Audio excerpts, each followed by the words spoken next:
Megyn Kelly just broke liberal brains by declaring that she is, quote, all in for Trump. And this is big considering the checkered history between these two. But I think it's clear Megyn does not suffer from something called Trump derangement syndrome, which I think a lot of her counterparts in the media could certainly learn from. I'm Vince Dow with Resist the Mainstream. If you enjoy our content, be sure to hit that like button, subscribe to the channel if you are new. And without further ado, let's get into today's reaction clip. You know, all of this has me thinking about President Trump, 78 years old, independently wealthy, though they're trying to stop that too, as I pointed out. And he's been through the ringer. My God, before tonight, he's been through the ringer for this country over the past 8-9 years. You know, he was the host of the #1 television program in America. The Apprentice was crushing it. And he was the reason. As soon as they tried to use another host, it went down the tubes. He could have just stayed doing that. He was beloved. Yeah. He wasn't as controversial. He didn't have to get into politics, but he did. And he's stayed in politics. He's been president. Why would he run again? Just, right? Like, who would do such a thing? Just go back to your private life and your beautiful wife and your children, and your grandchildren, and your golf courses. Why put yourself through this? And this is precisely why I find it so ridiculous when people say that Trump is just in it for the ego. Trump is just in it for himself. Really? Because the last I checked, his net worth has decreased significantly from being president. His reputation has been tarnished. He's now a convicted felon. His family has been put through the ringer. Oh, and can we not forget, he literally took a bullet for all of this. A man does not do that just for their ego or just because they like it or something. They do it because they love this country. They care about the people in it. And that's the truth about why Trump has always been in this. But perhaps maybe now more people are starting to realize that. Why continue engaging with these people who hate you and want to destroy you? And you know it. Right. That was the final question of my interview with Trump in September. And here's what he said. You could be going into your 78th year, enjoying this beautiful golf course, Mar-a-Lago, your lovely family. No. You don't have to be running for president, sitting for 4 criminal trials, some civil, and possibly looking at jail time. No. Is it worth it? Yeah. Make America great again. Our country's going to hell. Our country's going down. You don't realize it. I don't believe you realize it, but our country's going down. Our country, you know, I used to say we're going to end up being, if we don't do certain things, we're going to end up being Venezuela on steroids. How about we're buying oil now from Venezuela? How about that? We're making Venezuela rich. Okay, think of it. The people running Venezuela, which were total enemies, what we're doing is so crazy. We're not using our oil. We're making Venezuela rich. But the country, I believe, has one last chance, and that's this. This is the most important election we've ever had. I believe Donald Trump genuinely loves his country, not just himself, as his detractors say. I believe that's why he is running again, despite all of it, all the things that have happened to him. He doesn't deserve what the left has done to him, and he certainly didn't deserve what happened to him today. And the people who love him, who saw the magic in his message, in his persona, and responded to the way he made them feel, which was seen and heard for the first time in decades. Someone who, though he had become of the elites, rejected elitism and said to the men and women of Appalachia, I get it. I see you. I see what happened to your manufacturing jobs, and I'll fight for you. I'll stand up to China. I'm not going to lean into the free trade thing. I'm going to talk about possible tariffs.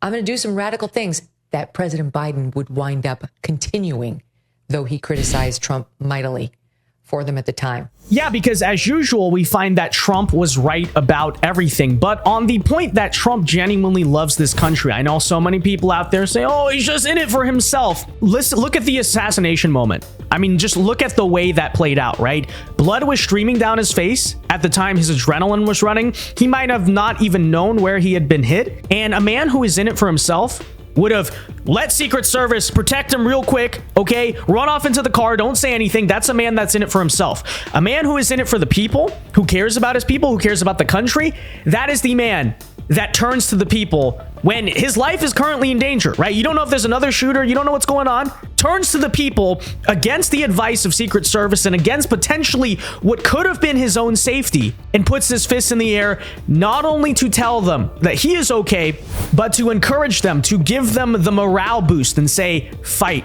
Keep fighting, figuratively speaking, of course. A lot of people learned a lot about Donald Trump in that moment. And I think a lot of the people out there who constantly ran these lines, they got debunked, and many of them maybe currently privately in their heads are questioning, was I really right about why Donald Trump is doing this? Maybe not. And they knew in their gut that this guy was different. That's why they surprised everybody. They shocked the world in November of 2016 and put him in office and remained that loyal to him ever since. Is he a perfect man? No. Was he a perfect president? No. Is he guilty of rhetoric that can be controversial? Of course. We know these things about President Trump. But he's a special man. There's not a lot of guys like this. Not a lot of human beings like this with that kind of strength and resilience and ability literally under fire to stand up and say, fight. It was inspirational. I believe President Trump is going to win in November. I've previously disclosed he will have my vote. And I am now one of the people who will walk over broken glass to make sure I cast my vote. And I know I won't be alone. I think now you are going to see formerly blue states rush to pull the lever for Donald Trump. I thought it was bad before tonight. And I think my fellow Americans will understand how important it is to send a message loud and clear to the people who want to change our country that we won't allow it, that we are not going to lose sight of one another. We're not going to continue trying to ruin each other, end each other. That's not how we want to live. Instead, we're going to make America great again. It's so true. We'll find our way back to one another. Tens of thousands of people showed up tonight in Butler, Pennsylvania, to show their support for a presidential candidate, and some maybe just to listen to him.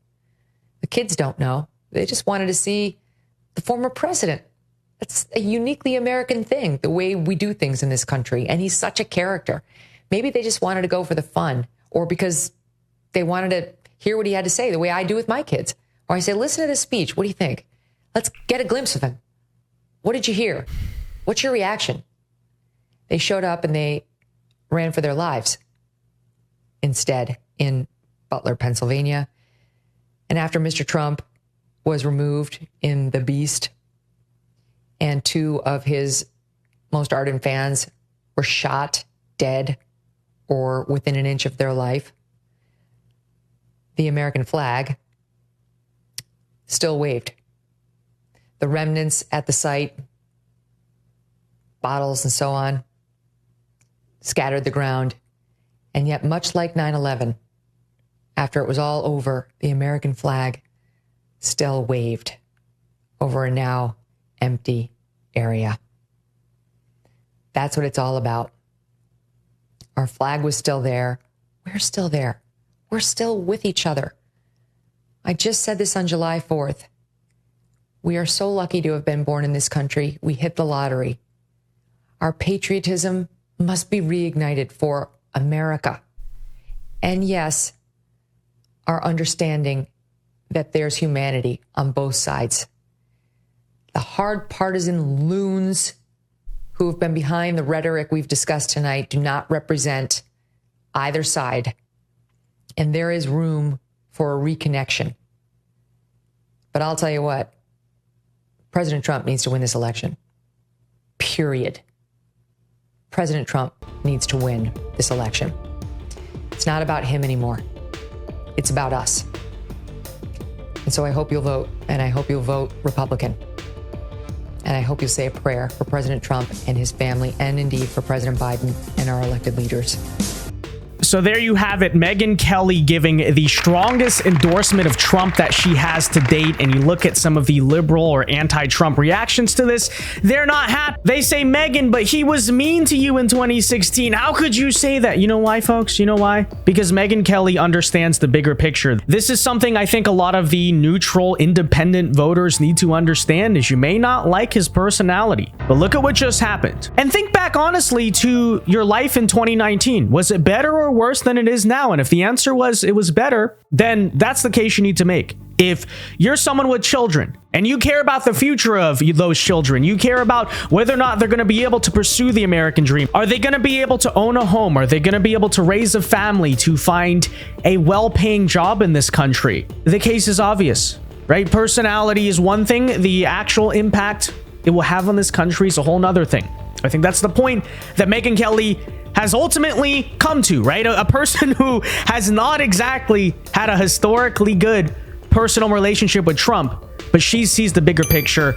I certainly just hope that the rest of this country does as well. That said, folks, let me know your thoughts on all of this in the comment section down below. Thanks for watching today's video. Be sure to hit that like button, subscribe to the channel if you are new, and until next time, I've been Vince with Resist the Mainstream.